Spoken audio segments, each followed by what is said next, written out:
मैं Dinesh किओरा news time पे आपका स्वागत है। नेपाल के सिलसिले में नेपाल में एवरेस्ट क्या बंद हुआ, पूरे के पूरे नेपाल को अच्छा खासा झटका लग गया। करीब करीब 9,000 करोड़ का नुकसान होगा उनका, 9,000 करोड़ नेपाली रुपए का नुकसान।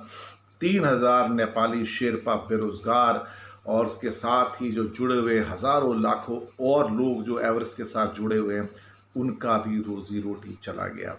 पहली बार ऐसा हुआ है कि नेपाल में एक भी टूरिस्ट नहीं है। पहले जब भूकंप आया था तब झटका आया था और अब एवरेस्ट का पूरा बेस कैंप खाली पड़ा हुआ है। काठमांडू से एवरेस्ट के बेस कैंप के जाने के लिए लुम्बा जाने वाली सारी उड़ानें बंद हैं, और जबकि यहाँ पर कई बार परमिट देना पड़ता था क्योंकि कहीं ना कहीं लाइन लगी होती थी, क्यू में रहते थे। 3 हफ्ते के लिए नेपाल में लॉकडाउन की घोषणा हुई है और सभी माउंटेन एक्सपेडिशन पर रोक लगा दी गई है, और इसमें एवरेस्ट भी है। ये नेपाल की हिस्ट्री में पहली बार ऐसा हुआ है कि वहाँ पर एक भी फॉरेन टूरिस्ट नहीं है, और सब के सब इस टाइम जो है रिहेबिलिटेशन में चले गए हैं। एवरेस्ट का बेस कैंप खाली पड़ा है, सीजन शुरू ही नहीं हुआ, और साल मई के अंत में सीजन खत्म होने पर क्लाइंबर, शेरपा और ग्राउंड स्टाफ लौट चुके थे। जून में बसंत होते होते बर्फ पिघलने लगती है और फिसलन भरे रास्ते में चढ़ाई खतरनाक हो जाती है।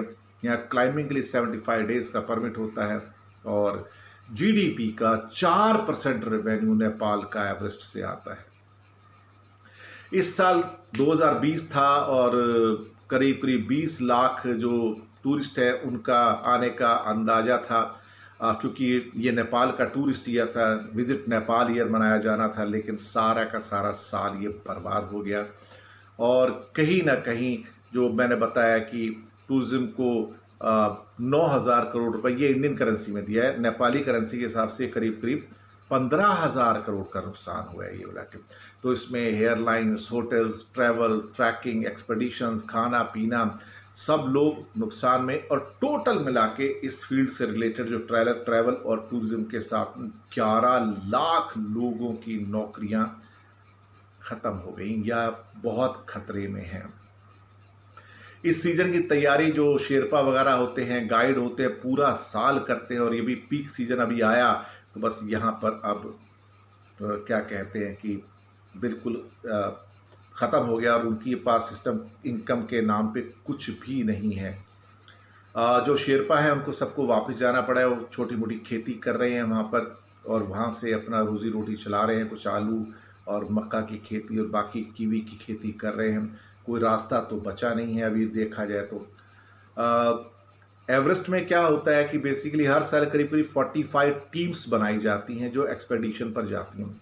इससे ज़्यादा का परमिट नहीं दिया जाता है, जिसमें पर जो पर्सन जो एक्सपेंडिचर होता है करीब 11,000 US डॉलर का होता है। हर टीम में करीब करीब 15 से 20 लोग होते हैं, और करीब 600 क्लाइंबर हर साल एवरेस्ट के लिए सफ़र करते हैं यहाँ पे। नेपाल की जनसंख्या करीब करीब 3 करोड़ है, और एक बहुत बड़ा हिस्सा नेपाल का टूरिस्ट की जो इकॉनमी है, और उसमें भी ख़ास तौर से जो एवरेस्ट की जो इकॉनमी है उसके ऊपर डिपेंड करता है। तो ये साल बहुत नुकसान हुआ है।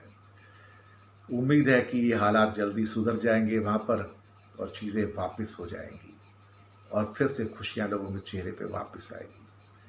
शुक्रिया आपका हमारे साथ बने रहने के लिए।